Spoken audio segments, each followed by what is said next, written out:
Halo ya Pips, welcome to Figurative from Talk Active with me, Dewa, and my friend Ajeng. Ya, jadi kali ini kita kedatangan tamu spesial yang merupakan CEO sekaligus co-founder dari Chat Aja, yaitu Kak Reza Ahmad Gandara. Halo Kak Reza. Halo. Iya, gimana kabarnya Kak? Alhamdulillah baik. Baik, Alhamdulillah. Makasih ya undangannya. Iya, semoga teman-teman Pips juga sehat-sehat semua ya, amin. Kak Reza, untuk mempersingkat waktu, langsung aja ya kita ke pertanyaannya. Kita bahasnya seputar Chat Aja gitu. Kita interest banget sama Chat Aja. Yang pertama, apa sih Kak aplikasi Chat Aja itu? Jadi aplikasi chatting anak bangsa. Secara singkat sih seperti itu. Cuman kan kalau misalnya aku menceritakan chatting, mungkin teman-teman juga udah tahu ya aplikasi chatting itu seperti apa. Cuman ya Chat Aja ini kita desain untuk bisa memenuhi kebutuhan dari masyarakat Indonesia atas ngobrol aman dan nyaman. Seperti itu sih secara garis besarnya. Terus latar belakang dibuatnya Chat Aja tuh apa Kak? Oke, jadi aku tuh sebenarnya dari S1 dulu, tukang bikin aplikasi. Bukan tukang bikin ya, seneng develop aplikasi. Dulu aku kan jurusan informatika, bingung nih, nanti lulus mau kerja apa. Kemudian deketin tuh teman yang bisa ngoding lah. Kemudian bikin beberapa aplikasi, website sih jatuhnya. Cuman jatuhnya di prakarya, karena aku pun juga nggak tajam di sisi kebutuhan apa yang dibutuhkan oleh masyarakat dan apa yang akan aku buat gitu. Kemudian aku lanjut sekolah lagi. Sebenarnya aku emang dari dulu emang pengen manajemen, cuman karena melihat tren informatika ini menarik ya aku ambil informatika. Sebelum ambil S2 aku kerja dulu nih. Kerja dulu sebagai konsultan IT, kemudian sambil paralel aku kuliah. Nah, di sana aku bikin startup sebenarnya. Sana aku bikin startup, belajar cara membangun startup dari nol. Kemudian startup itu jadi, aku melihat potensi kalau misalnya aku mau besar, itu aku harus berguru dulu keluar gitu. Kemudian apa ya yang bisa aku kembangkan ketika aku bisa berinovasi pada suatu perusahaan.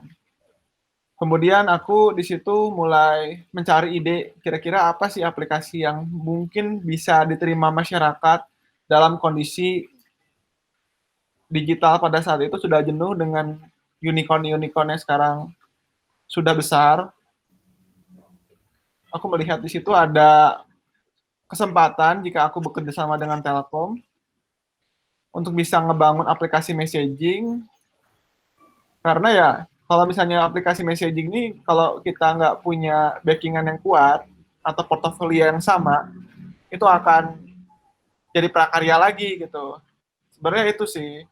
Tapi sebenarnya apa yang menjadi dasar saya, yang pertama adalah saya menerima banyak notifikasi yang aneh ketika saya menggunakan gadget smartphone saya. Jadi handphone saya tuh kadang suka panas. Kebetulan emang saya tukang ngulik, saya cari tahu nih kenapa handphone saya sering panas. Ternyata ada aplikasi messaging yang dia bisa merekam percakapan kita secara offline. Jadi ini handphone kan selalu saya taruh di meja ya kalau saya kerja. Ini kok nyala gitu kan. Ternyata mikrofonnya nyala gitu. Dan setelah diselidiki, hal tersebut itu upaya aplikasi untuk bisa menjadikan saya sebagai produk untuk diiklankan di platform sosial media mereka. Mungkin teman-teman juga sudah familiar, cuman ya masyarakat Indonesia pada umumnya nggak terlalu peduli dengan hal itu. Nah, mungkin menurut saya ini menjadi salah satu investasi ketika saya membangun aplikasi messaging. Kita bikin aplikasi messaging itu sebenarnya udah nyaman dengan aplikasi yang sekarang gitu. Tapi ya mau nggak mau kita juga harus bisa berjuang karena pada akhirnya Indonesia juga harus punya milik sendiri gitu. Karena aplikasi messaging bisa dibilang infrastruktur, terus juga infrastruktur kita bisa komunikasi, bisa transaksi, bisa apapun. Jadi kalau misalnya kita infrastrukturnya masih punya luar ya bisa dibilang kita masih dijajah. Sedangkan miris aja gitu. Saya lulusan informatika, dulu idealis saya ketika saya dulu lihat ada website toko bagus, saya kira toko bagus itu punya orang Indonesia si websitenya. Ternyata punya orang Belanda. Nah, hal-hal tersebut yang menjadi idealis saya untuk bisa punya aplikasi messaging karya anak bangsa. Seperti itu. Oh iya, kalau untuk Chat Aja sendiri tuh tepatnya kapan sih Kak dirilisnya atau kapan pembuatannya awal mulanya? Chat Aja ini mulai di tahun 2019 September. Itu sebenarnya dulunya namanya Kiwari. Kemudian ya kita di sini disupport dengan Telkom, di mana environment Telkom sendiri ingin memiliki entitas dengan nama yang familiar dengan produk digital mereka gitu. Makanya kita hadirkan aplikasi Chat Aja gitu. Oke, mantep banget. Nih buat IFPips jangan lupa juga ya download Chat Aja nih, aplikasi karya anak bangsa. Keren banget loh aplikasinya. Aku sendiri udah download loh. Terus Kak Jadi Reza, Chat Aja ini ya. iya silahkan. Ya, jadi Chat Aja tadi download, jangan lupa ya, downloadnya di iOS, di Android, dan juga kita bisa di web app. Jadi kalau misalnya sambil ngerjain tugas kuliah, sambil buka laptop, ya buka di versi web juga bisa gitu. Kunjungin aja Chat Aja ID, di sana ada versi webnya untuk akses ke web app-nya. Oke, mantep banget. Jangan lupa disupport dan di-download ya. Terus Kak, kalau teman-teman pas mau download gini kan juga mikir ya, kenapa sih harus download Chat Aja gitu? Apa yang membedakan Chat Aja dengan aplikasi chat yang lain? Kak Reza, coba jelaskan dong. Oke, ini pertanyaan paling sulit dan paling umum sebenarnya. Sebenarnya kalau misalnya kita mengebandingin aplikasi Chat Aja sama aplikasi asing, sebenarnya yang harus kita punya yang pertama dasar-dasar untuk kita komunikasi. Nah, untuk aplikasi messaging di Chat Aja, ini untuk dasar komunikasinya kita udah berjalan secara lancar, insya Allah ya. Kita terus improve. Jadi kalau misalnya ngobrol, itu udah senyaman aplikasi existing teman-teman biasa pakai. Cuma ada kelebihan, di sini kita menghadirkan layanan digital lifestyle. Berbagai konten, mulai dari konsultasi kesehatan mental, kemudian juga baca berita, cari lowongan pekerjaan. Kita punya semacam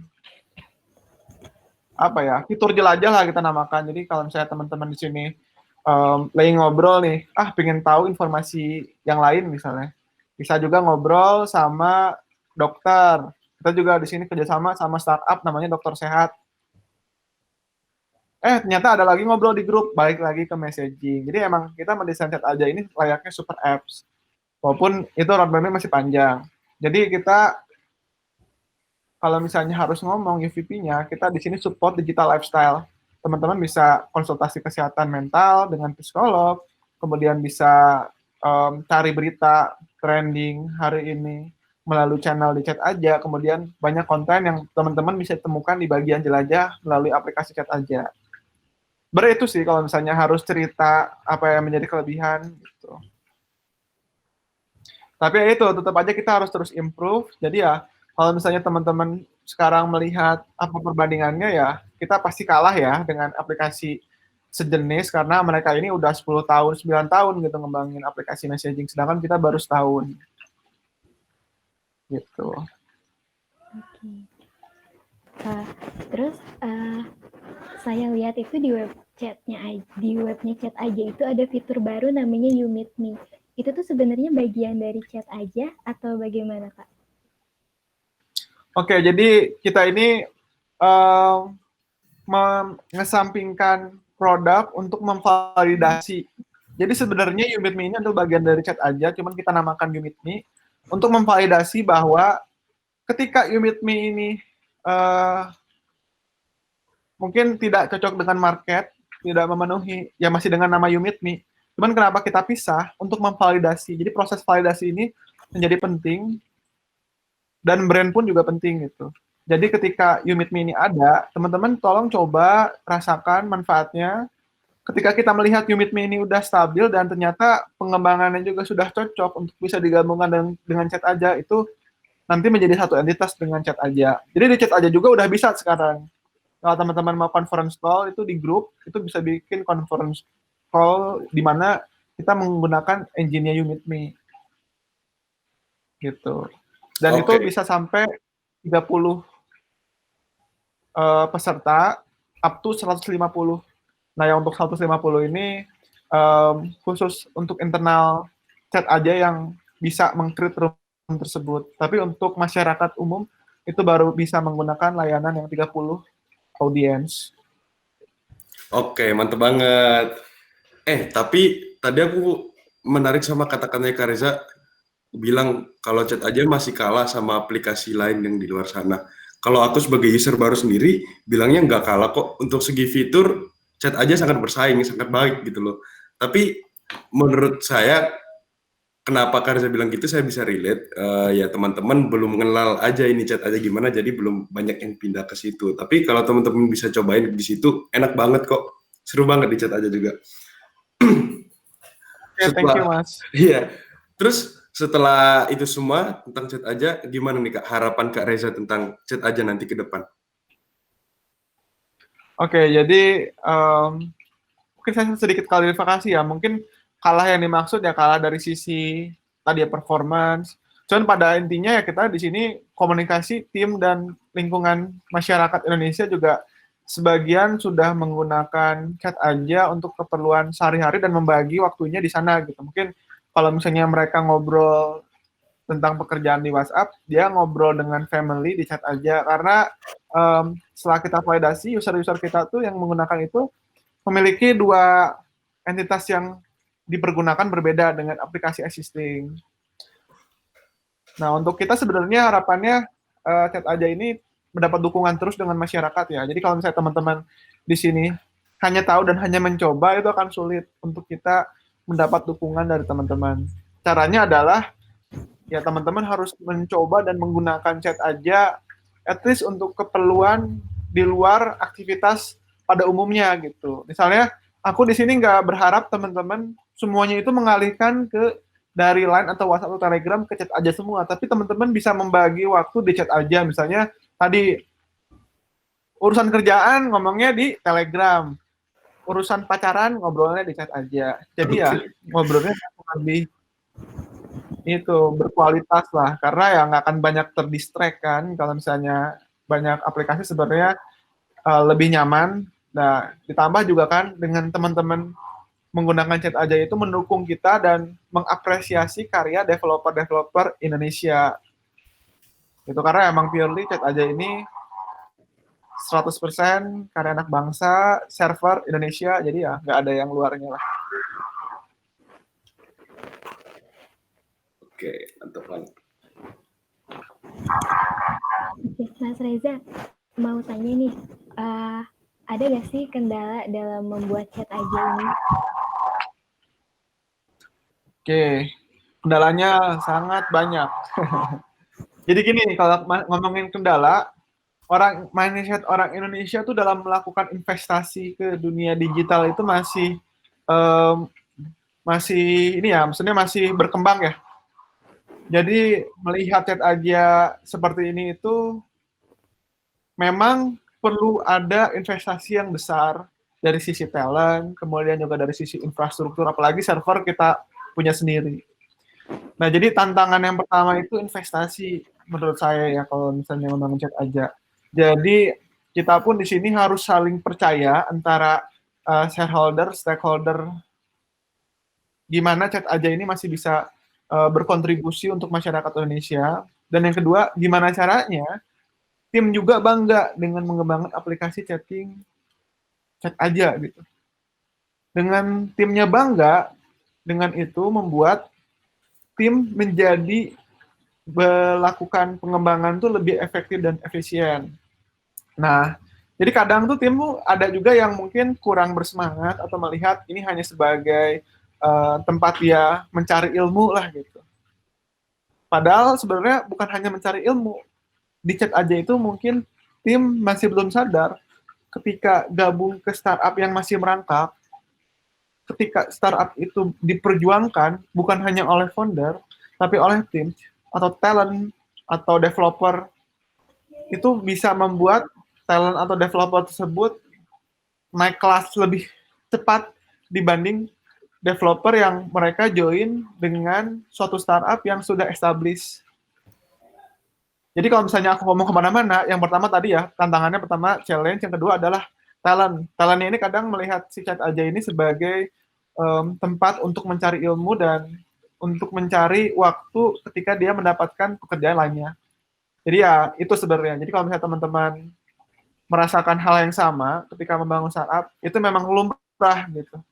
Cuman gimana caranya teman-teman bisa memberikan visi dan misi kepada timnya sehingga mereka tuh sejalan, ibarat kereta api nih. Kalau teman-teman di situ banyak berhenti, turunin, naikin penumpang, itu nyampainya akan lama gitu. Beda kalau misalnya kereta itu Shinkansen, cepet, lari langsung geber gitu.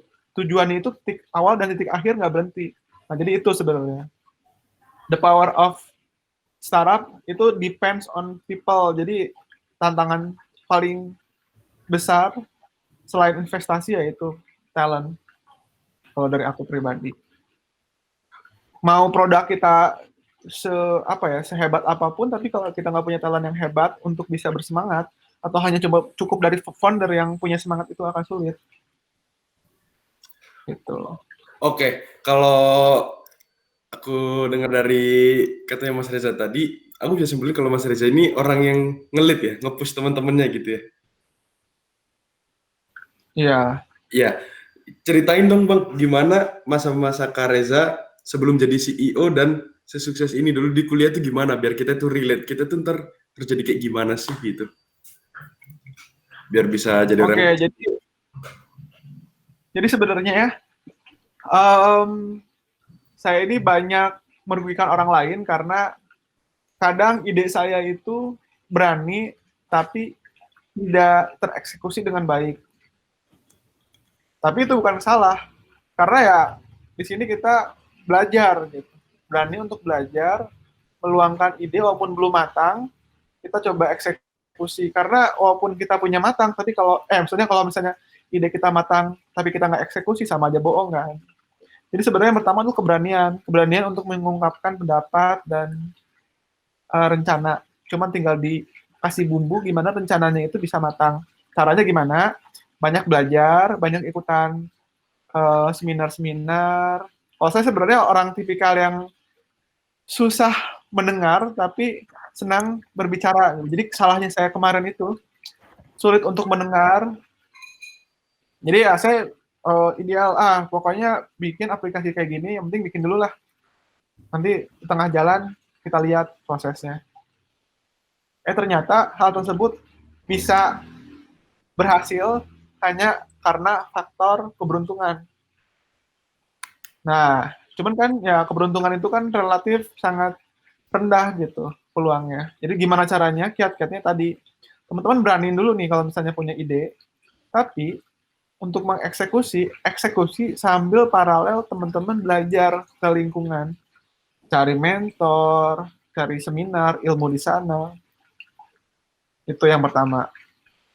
Berani dan coba asah lagi ide yang teman-teman punya. Dan yang kedua adalah founder. Jadi kalau misalnya teman-teman merasa ingin bikin A, B, C, D, E, terus teman-teman merasa teman-teman adalah Superman, itu nggak akan jalan gitu. Karena kita tuh butuh founder untuk memberikan masukan, dan yang kedua menutupi apa yang ada di kita, kurangan maksudnya. Misalnya, gue tipikal yang banyak ngomong nih, gue bisa menginfluence para investor, tapi gue butuh orang yang bisa merealisasikan apa yang gue omongin ke investor gitu. Karena kalau misalnya teman-teman udah berani maju ke investor, itu teman-teman tuh udah berani menjual diri, menjual ide, dan menjual mimpi gitu. Kalau misalnya teman-teman sampai nggak bisa merealisasikan mimpi di hadapan investor, ya nggak akan bisa berhasil lah gitu. Dan yang terakhir adalah bejo. Tahu bejo nggak? Tahu, beruntung. Ya, Bejo tuh ya apa ya, doa ibu lah gitu, milik. Jadi ya sebenarnya milik, gimana sih kita supaya rezekinya bagus ya harus banyak bersedekah, kemudian juga banyak sama orang tua, menghargai, memberikan rasa hormat, mencintai ya, mengapresiasi mereka sehingga rezeki ya syukur-syukur alhamdulillah bisa dilancarkan. Seperti itu tadi ya, paling kalau dari aku. Menurut Kak Reza nih, apa aja sih yang harus dilakukan atau dicapai sebelum predikat mahasiswa berubah menjadi predikat sarjana? Oke, yang pertama mindset. Jadi kalau aku sih mikirnya kemarin aku kuliah nggak banyak hal yang bisa aku aplikasikan ke dunia kerja, karena aku kemarin kuliah itu yang hanya datang ke kelas, kemudian melihat apa yang diajarkan oleh dosen. Justru teman-teman itu banyak dapat ilmunya ketika teman-teman aktif di organisasi, kemudian punya hard skill yang emang dibutuhkan di hadapan industri. Jadi kalau lihat teman-teman di sini, saya tahu lah ya anak IF itu kadang suka banyak yang melenceng karena merasa dirinya nggak bisa ngoding. Tapi menurut saya ya nggak masalah. Saya emang sebenarnya awalnya nggak bisa ngoding, tapi saya berjuang bisa ngoding. Tapi nggak harus dipaksa juga bisa ngoding. Sebenarnya bisa hal yang lain yang teman-teman bisa explore, misalnya UI UX. Jadi keahlian maksudnya. Jadi kalau misalnya teman-teman bedanya mahasiswa dan menjadi karyawan tadi ya, Mbak Ajeng nanyanya. Iya, predikat ini apa yang dicapai sebelum predikat mahasiswa berubah menjadi sarjana? Oh iya, ya itu tadi teman-teman harus punya keterampilan, karena di sini tuh kita udah nggak melihat background pendidikan. Mau teman-teman pendidikan terakhirnya SMA, pendidikan terakhirnya D3, D1, D4, atau S1, atau sampai S2 sekalipun, kalau nggak punya keahlian ya saya mendingan ambil SMA yang punya keahlian gitu. Mungkin dari sisi salary itu nggak jauh beda dengan yang S2. Gitu. Jadi teman-teman di sini juga walaupun S1 ya harus punya keahlian lah.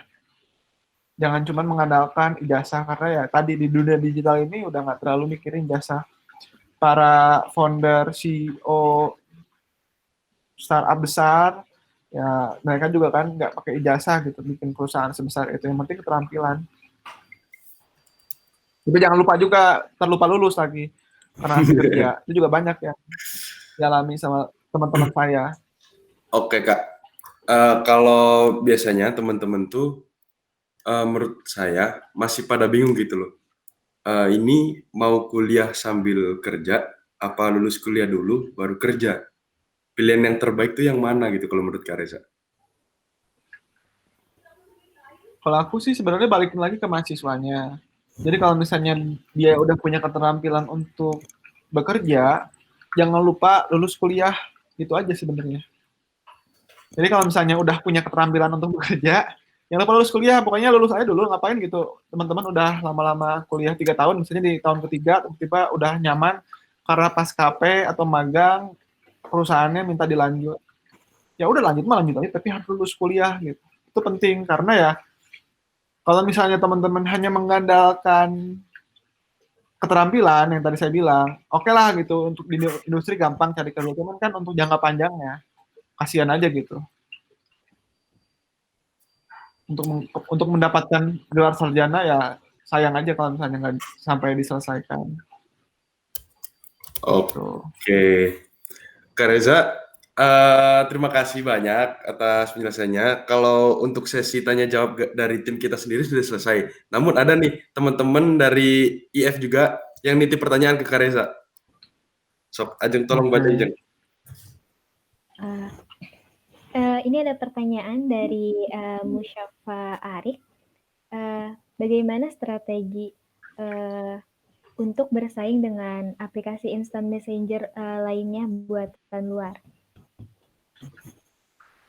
Kalau aku sih sebenarnya wait and see ya strategi aku. Wait and see, bikin si Chat Aja ini punya progres yang baik kepada stakeholder, hingga akhirnya kita dapat dukungan dari pemerintah khususnya. Nggak mewajibkan, tapi at least minimal bantu memberikan himbauan bahwa kita punya aplikasi karya anak bangsa, itu Chat Aja.